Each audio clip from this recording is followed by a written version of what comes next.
ইলিশ মাছ দিয়ে যেটাই রান্না করি সেটাই ভালো লাগে। আর কি বলবো যে ইলিশ মাছ দিয়ে আমি খিচুড়ি রান্না করছি, এত মজা লাগছিল এক সময়। তো আজকে ভাবলাম যে ইলিশ মাছ দিয়ে আজকে ইলিশ পোলাও রান্না করব, দেখি কেমন লাগে। তো একটা ছোট সাইজের একটা ইলিশে বের করে ফেললাম। আর এবার যেগুলো ইলিশ কিনছে সবগুলোই ছোট ছোট, বড় ইলিশ ভালো লাগে না, বেশি দিন রাখলে সেগুলো খাওয়াও যায় না। তো ছোট ছোট ইলিশ কিনছে যেন একদিন রান্না করেই হয়ে যায়। তো এই তো ইলিশটা কেটে নিলাম। আর এখানে এই যে আমি ইলিশ পোলাওটা কিন্তু সরিষার তেল দিয়ে রান্না করব। আর আমাদের কিন্তু রান্না বান্নাগুলো সরিষার তেল দিয়েই রান্না করা হয়, একবারে বাড়ি থেকে খাঁটি সরিষার তেল। তো এখানে আমি পেঁয়াজ কুচি দিয়ে দিলাম, আর জিরা আর তেজপাতা দিয়ে দিলাম। আর এখানে আমি টমেটো, পেঁয়াজ আর কাঁচামরিচের পেস্ট দিয়ে কিছুক্ষণ নাড়াচাড়া করে আদা রসুন জিরা বাটা সব একবারে অল্প পরিমাণের মশলা দিলাম। এখানে একটু মরিচের গুঁড়া দিলাম, লবণ দিলাম। এই তো দিয়ে আমি এখন মশলাটা কষিয়ে নিব। আর বাসায় যেহেতু টক দই ছিল না, তো গরুর দুধ ছিল, সেটার মধ্যে লেবুর রস দিয়ে টক দইটা বানিয়ে ফেললাম। এভাবে বুদ্ধি খাটিয়ে অনেক সময় অনেক কাজ করা যায়, তো এটাই করে ফেললাম। আমার বাসায় টক দই না থাকলে কিন্তু আমি এই বুদ্ধিটাই করি। তো এই তো আমি এখন মাছটা দিয়ে দিলাম। আর হচ্ছে এর মধ্যে কিন্তু আমি কোনো গরম মশলা দিইনি, কেননা গরম মশলা দিলে ইলিশ মাছের যে একটা ফ্লেভার সেটা থাকবে না। গরম মশলাটা আমি পরে দিব। আর এদিকে আমি এই তো পোলাওয়ের চাল কিন্তু নিয়ে নিছি। আর এই তো মাছগুলো কিন্তু কষানো হয়ে গেছে, এগুলো এখন তুলে নিব একটা একটা করে।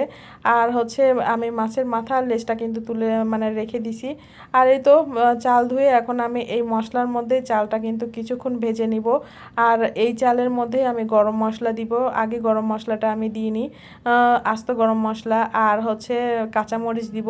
যেহেতু মরিচের গুঁড়া একেবারে কম দিয়েছি, আর কাঁচামরিচ দিচ্ছি যেন একটু ঝাল হয়, যেহেতু আমরা ঝালটা খুব পছন্দ করি। চালটা কিন্তু আমি অনেকক্ষণ ধরে কষিয়ে নিলাম, আর একটু ভাজা ভাজা হলে আর পোলাওটা কিন্তু ঝরঝরে হবে। আর এই তো আমি পানি কিন্তু একবারে মেপে পানি দিয়ে দিয়েছি, কেননা একেবারে নরম হওয়া যাবে না, ঝরঝরে হতে হবে যেহেতু পোলাও রান্না করছি। আর এই তো মানে অনেকটা চালটা কিন্তু কষিয়ে নেওয়ার পরে আমি এখন হচ্ছে মাছটা দিয়ে দিলাম। আর হচ্ছে আমি এরপরে কিন্তু একটু দুধ অ্যাড করব। এই দুধটা দিয়ে দিলে কিন্তু আর একটু স্বাদটা একটু ভালো হয়। তো এখন আমি ঢেকে রাখবো, আর আস্তে আস্তে করে সিদ্ধ হয়ে যাবে।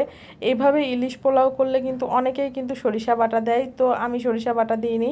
আর এদিকে ইলিশ পোলাও রান্না করছি, আর সাথে হচ্ছে ইলিশের ডিম ভাজিও করব। তো ইলিশের ডিমটা কিন্তু আমি কাঁচামরিচ, পেঁয়াজ সব ধরনের মশলা টশলা দিয়ে অল্প অল্প করে দিয়ে আমি মাখিয়ে নিয়ে তারপরে হচ্ছে তেলের উপরে দিয়ে দিলাম। আর এই তো দেখতেই পাচ্ছেন অনেক কিন্তু ঝরঝরে হয়ে গেছে, আর আস্তে আস্তে সিদ্ধও হয়ে যাচ্ছে।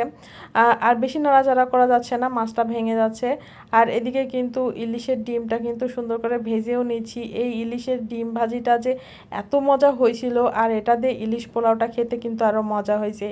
আর আপনাদের ভাইয়া অফিস থেকে মানে কি বলবো যে ও আসবে হচ্ছে 3টার সময়, আমি রান্না শুরু করছি 8টার সময়, কেননা ও যেন গরম গরম খেতে পারে। তো এসেই খাওয়া শুরু করছে, ওর তো অনেক পছন্দ।